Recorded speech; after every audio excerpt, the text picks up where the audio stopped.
নমস্কার বন্ধুরা, পম্পার কিচেনে আপনাদের সকলকে স্বাগত। আজ আমি অপূর্ব স্বাদের একটা জলখাবারের রেসিপি আপনাদের সাথে শেয়ার করব। বাচ্চাদের স্কুল টিফিন বলুন বা বাড়িতে খুব তাড়াতাড়ি এই রেসিপিটা বানিয়ে নিতে পারেন। আজ আমি শেয়ার করব পিৎজার রেসিপি। পিৎজা মানেই আমরা সবসময় দোকান থেকে কিনে খাই অনেক দাম দিয়ে, তাই দোকান থেকে বেশি দাম দিয়ে না কিনে আমার মতো একবার হলেও বাড়িতে ট্রাই করতে পারেন। একদম সহজ পদ্ধতিতে বানানো এই পিৎজার রেসিপিটা আশা করছি আপনাদের ভীষণ ভালো লাগবে। তাহলে চলুন দেরি না করে আজকের এই অপূর্ব স্বাদের পিৎজার রেসিপিটা দেখে নেওয়া যাক। আজকে যে পিৎজাটা বানাবো তার জন্য দেখুন এখানে আমি ময়দা ব্যবহার করব। ছোট্ট বাটি মাপ করে এখানে আমি 1.5 বাটি ময়দা নিয়ে নেব। এই 1.5 বাটি ময়দা আমি দিয়ে দিলাম। ময়দার মধ্যে সামান্য একটু লবণ দিয়ে দিলাম। ব্লেন্ড করে নেওয়া মিছরি দিয়ে দেবো 1/2 চামচ। এবার দেখুন যে লবণ আর মিছরি ব্লেন্ড করা যেটা ব্যবহার করলাম ময়দার সাথে একটু ভালোভাবে আমি মেখে নেব। এখানে বলে রাখি এখানে আমি ব্লেন্ড করা মিছরি ব্যবহার করছি। আপনারা চাইলে কিন্তু এখানে মিছরির পরিবর্তে চিনিও ব্যবহার করতে পারেন, তবে বেশিরভাগ ক্ষেত্রে সবাই কিন্তু চিনি ব্যবহার করে, তো আপনারা যে কোনো একটা ব্যবহার করতে পারেন। আর এখানে যে আমি ময়দা ব্যবহার করলাম ময়দার পরিবর্তে আটাও ব্যবহার করতে পারেন। তবে যদি দোকানের মতো একদম পিৎজা খেতে চান তাহলে কিন্তু এখানে ময়দাই ব্যবহার করতে হবে, তাতে করে দোকানের মতোই স্বাদ পাবেন। আর আটা দিয়ে করলে ভীষণ হেলদি হবে, তবে দোকানের মতো কিন্তু অতটা সুন্দর হয়তো টেস্ট হবে না, কিন্তু ভীষণ হেলদি হবে। তো আপনাদের আটা কিংবা ময়দা যে কোনো একটা কিন্তু এখানে ব্যবহার করতে পারেন। তো সমস্ত উপকরণ খুব ভালোভাবে মেখে নিয়েছি। এবার দেখুন এইভাবে মিডিল পোর্শনটা একটু আমি গর্ত করে নিলাম।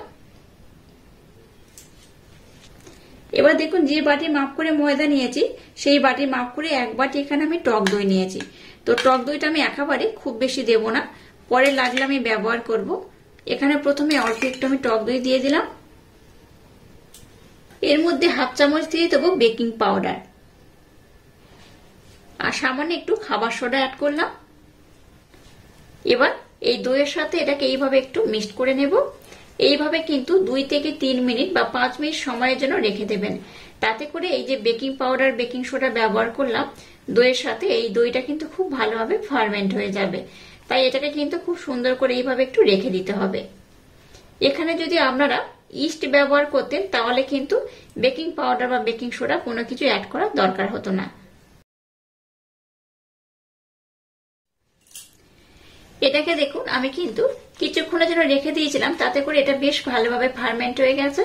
এবার দেখুন এটাকে আমি খুব ভালোভাবে মেখে নেব। আচ্ছা, এই যে মিশ্রণটা আমি মাখাবো এখানে কিন্তু কোনোভাবেই জলের ব্যবহার করবেন না। টক দই দিয়ে মিশ্রণটাকে একদম নরম করে মেখে নিতে হবে। আর যদি মনে হয় এটা মাখতে মাখতে দইয়ের প্রয়োজন আছে আবারও কিন্তু দই ব্যবহার করতে হবে। এখানে আমি আরেকটু দই ব্যবহার করব। আবার একটু দই নিয়ে নিলাম। এবারে এই মিশ্রণটাকে কিন্তু বেশ একটু নরম করে মেখে নিতে হবে। একটু নরম করে মাখলে পিৎজাটা ভীষণ সফট হবে। তো এইভাবে দেখুন সুন্দর করে মেখে নেব।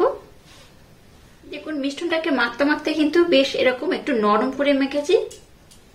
এবার এখানে আবারও আমি 1 চামচ ময়দা নিয়ে নিয়েছি।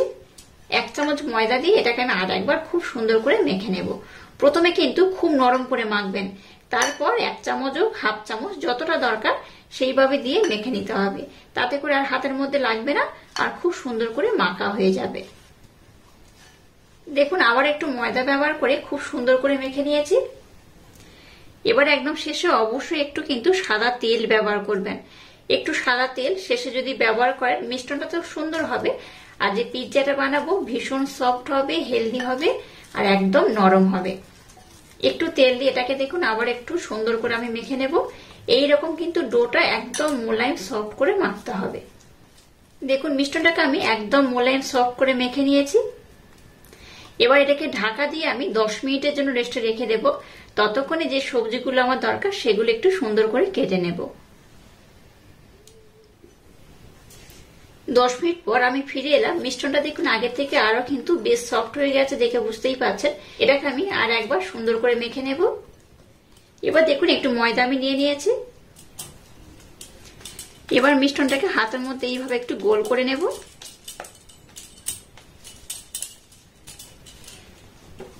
এবার এটাকে ময়দার মধ্যে আমি রেখে দিলাম। এবার এটাকে আমি খুব সুন্দর করে বেলে নেব। খুব বড় করে যেমন বেলবো না, খুব আবার ছোট রাখবো না, খুব পাতলাও যেমন করবো না, আবার খুব মোটাও রাখবো না। এইভাবে আলতো হাতে সুন্দর করে বেলে নিতে হবে। আমি একদম সহজ পদ্ধতিতে ঘরোয়া ভাবে বানাচ্ছি, আশা করছি আপনাদের ভীষণ ভালো লাগবে। আর এইভাবে একবার বানিয়ে দেখে দোকান থেকে আর কিনে খাওয়ার দরকারই পড়বে না। যাই হোক, এটাকে দেখুন এইভাবে সুন্দর করে আমি গোল করে বেলে নেব। এটাকে দেখুন আমি কিন্তু খুব সুন্দর একটু বড় করে বেলে নিয়েছি। এবার দেখুন এইরকম একটা পাত্র নিয়েছি, একটু বড় পাত্রই আমি নিয়েছি। এখানে করেই কিন্তু আমি পিৎজাটা বানাবো। আর এই পাত্রের মধ্যে দিয়ে দেবো বাটার। বাটারটাকে দেখুন আমি একদম এই মাত্র গরম করেছি, এখান থেকে দিয়ে দেবো খানিকটা। আপনারা চাইলে বাটারের পরিবর্তে এখানে সাদা তেলও ব্যবহার করতে পারেন, তবে বাটার দিয়ে বানালে রেজাল্ট একটু বেশি ভালো হয়। পিৎজার ক্ষেত্রে একটু বাটার ব্যবহার করবেন, তাতে করেই বেশ ভালো হয়। তো যাই হোক, দেখুন বাটারটাকে এইভাবে আমি খুব ভালোভাবে চারিদিকে কিন্তু লাগিয়ে দিচ্ছি। এবার দেখুন এরই মাপে কিন্তু আমি এই রুটিটাকে বানিয়ে নিয়েছি। এবার এটা যেহেতু আমি বড় করে বানিয়েছি, তাই কি করব, এটাকে এইভাবে আমি প্রথমে দেখুন দুটো পার্ট করে ভাগ করে নিলাম। এই দুটো পার্ট আমি ভাগ করে নিয়ে এবার এটাকে আমি উঠিয়ে নিলাম। এবার দেখুন এখানে আমি দিয়ে দেবো এইভাবে। এবার খুব সাবধানে এটাকে খুলে দিতে হবে। এই দেখুন এইভাবে খুলে নিয়েছি। এবার কি করব, হাতের মাধ্যমে এইভাবে একটু ভালোভাবে সেট করে নেব। আর এই দেখুন এই কোণ করে কিন্তু এটাকে একটু চ্যাপ্টা করে নিতে হবে।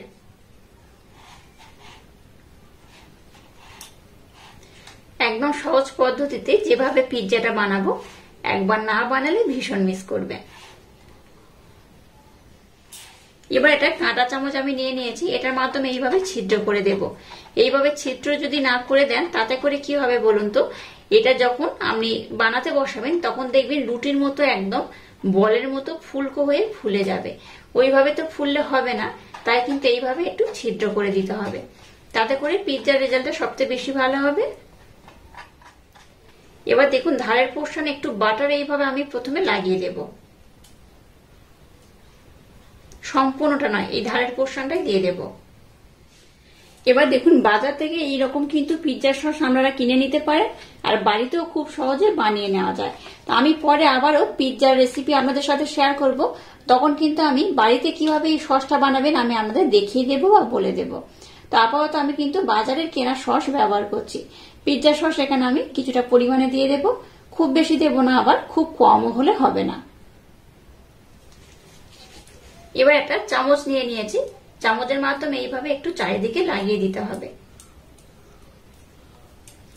যেটা উপরের পোর্শনে সেখানে কিন্তু দেওয়ার দরকার নেই, জাস্ট এই নিচের পোর্শনটা এইভাবে একটু চারিদিকে লাগিয়ে দিলেই হবে। দেখুন খুব ভালোভাবে এটাকে আমি লাগিয়ে দিয়েছি।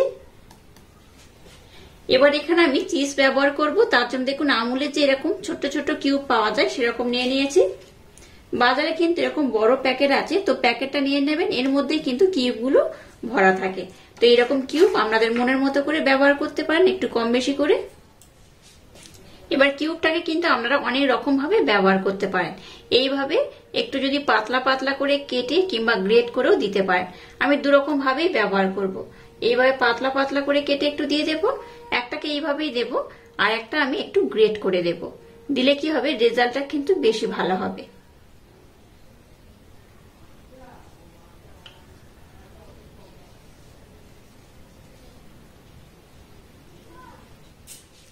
এবার একটা গ্রেটার নিয়েছি, গ্রেটারের মাধ্যমে আর একটাকে আমি গ্রেট করে দেবো চারিদিকে। এবার দেখুন এই যে ধারের পোর্শনটা আমি নিয়েছিলাম, এটাকে এইভাবে একটু আমি মুড়ে দেব।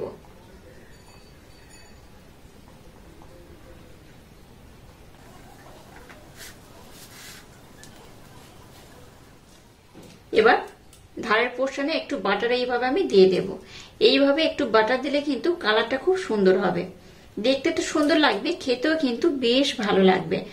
আপনারা যদি সুন্দর একটা কালার পেতে চান, তার জন্য কি করবেন, হাতের কাছে বাটার না থাকলে দুধের মধ্যে একটু চিনি বা মিছরি দিয়ে দেবেন, সেটাকে খুব ভালোভাবে মেল্ট করে এইভাবে লাগিয়ে দেবেন, তাতে করেও কিন্তু খুব সুন্দর একটা কালার আসে।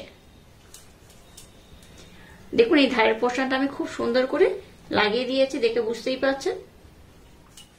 এবার দেখুন কিছুটা ক্যাপসিকাম নিয়েছি, ক্যাপসিকাম গুলোকে এইভাবে আমি একটু সাজিয়ে দেব। এই ক্যাপসিকাম কিন্তু আপনারা আপনাদের মনের মতো করে কাটতে পারেন, ছোট বড়, লম্বা করে বা গোল করে, যার যেমন পছন্দ কাটতে পারেন। আমি 3 রকম কালারের ক্যাপসিকাম নিয়েছি। দেখুন একটু পেঁয়াজ, পেঁয়াজটাকেও কিন্তু এইভাবে একটু টুকরো টুকরো করে কেটে নিয়েছি। দেখুন এটাকে আমি খুব সুন্দর করে সাজিয়ে নিয়েছি, আর কত সুন্দর দেখতে হয়েছে। এবার উপর থেকে একটু চিলি ফ্লেক্স আমি ছড়িয়ে দেব। এইভাবে দিলে একটু ঝাল ঝালও লাগবে, খেতেও কিন্তু বেশ ভালো লাগবে। পিৎজা বানানোর জন্য এটাকে আমি দেখুন একদম সুন্দর করে রেডি করে নিয়েছি। চলুন এবার এটাকে আমি বানিয়ে নেব। এবার দেখুন গ্যাসটাকে জ্বালা দিয়ে একটা কড়া বসিয়ে দিয়েছি, আর কড়ার মধ্যে দেখুন একটু লবণ দিয়ে দিয়েছি। এবার যে পাত্র নিয়েছি তার জন্য কিন্তু এই কড়াটা একদম ঠিকঠাক মাপ রয়েছে, তাই নিচের পোর্শনে কিছু দেওয়ার দরকার নেই। আপনারা চাইলে একটা স্ট্যান্ডও দিতে পারেন, যেমন ধরুন এই স্ট্যান্ডটাকে এইভাবেও কিন্তু দিতে পারেন। এরকম স্ট্যান্ড দিলেও হবে, আর নতুবা এখানে কোনো বাটি দিলেও হবে। এবার লবণটাকে খুব ভালোভাবে গরম করে নিয়েছি। এবার এটাকে আমি কড়ার মধ্যে দিয়ে দিলাম। এই দেখুন মাপটা দেখেছেন, এটা কিন্তু কিছু দেওয়ারও প্রয়োজন থাকতো না, তো এইরকম দিয়ে দিলেও হবে। এবার গ্যাসের ফ্লেমটাকে লো টু হালকা মিডিয়াম দিয়ে এটাকে খুব সুন্দর করে বানিয়ে নেব। অবশ্যই ঢাকা দিয়ে দিবেন, তাতে করে দেখবেন এটা খুব সুন্দরভাবে রেডি হয়ে যাবে। দেখুন পিৎজাটাকে আমি নামিয়ে নিয়েছি, এখনো গরম রয়েছে, আর কত সুন্দর হয়েছে দেখুন, দেখে বুঝতেই পারছেন কতটা অপূর্ব হয়েছে। এটা দেখতে যেমন সুন্দর হয়েছে, এটা খেতে কিন্তু তেমনই অপূর্ব অসাধারণ। উপর থেকে আমি একটু কিন্তু চাট মশলা দিয়ে দেবো, আপনারা দিতে পারেন নাও পারেন। এবারে পিৎজাটাকে আমি কেটে আপনাদের দেখাবো এটা কত সুন্দর হয়েছে। তো এটাকে আমি প্রথমে এরকম হাফ করে নেব, ছুরি দিয়েও কাটতে পারেন, আবার কিন্তু আপনারা এখানে পিৎজা কাটা দিয়েও কাটতে পারেন। দেখুন পিৎজাটাকে আমি খুব সুন্দর করে কেটে নিয়েছি, আর কত সুন্দর দেখতে হয়েছে দেখুন। এটা দেখতে যেমন সুন্দর, খেতে কিন্তু তেমনই অপূর্ব অসাধারণ। এই দেখুন কতটা অপূর্ব হয়েছে। এইভাবে একবার হলেও পিৎজাটা ট্রাই করবেন, বাচ্চা থেকে বড় সবাই ভীষণ পছন্দ করবে আর খুব মজা করে খাবে। আজকের এই একদম ঘরোয়া পদ্ধতিতে বানানো পিৎজার রেসিপিটা যদি আপনাদের ভালো লাগে, তাহলে চ্যানেলটাকে লাইক, শেয়ার, কমেন্ট এবং সাবস্ক্রাইব করবেন, আর পাশে থাকা বেল আইকনটা প্রেস করে দেবেন। তাহলে টাটা, আবার দেখা হচ্ছে নতুন কোনো রেসিপি নিয়ে।